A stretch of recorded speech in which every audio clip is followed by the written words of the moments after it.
Outsourcing production by using cheap labour in the developing world has underpinned the global economy for decades, but technology could be about to turn that on its head. Research from the Overseas Development Institute focused on the example of furniture manufacturing in Africa. In the next 15 to 20 years, robots in US are actually going to become much cheaper than Kenyan labor, particularly in the furniture manufacturing industry. So this means that around 2033, American companies will find it much more profitable to reshore production back, which means essentially get all the jobs in production back from the developing countries to the US. And that obviously, can have very significantly negative effects for jobs in Africa. As robots are getting cheaper, people are getting more expensive.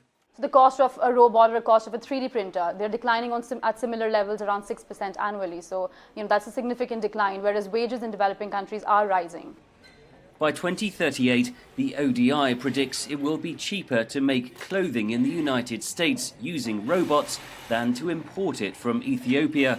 Last year, sports giant Adidas invested in automated plants in Germany and the United States, including using 3D printers to make these sneakers. That has led to a loss of like 1,000 jobs in Vietnam till now, and that's going to be significantly increased in the future.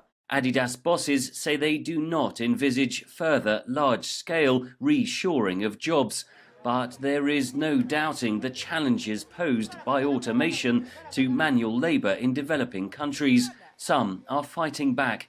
Kenyan firm FunKids has invested heavily in computer-aided design and manufacturing of furniture. Using these technologies, they've been able to achieve impressive growth, and they've also expanded to regional markets like Rwanda and Uganda.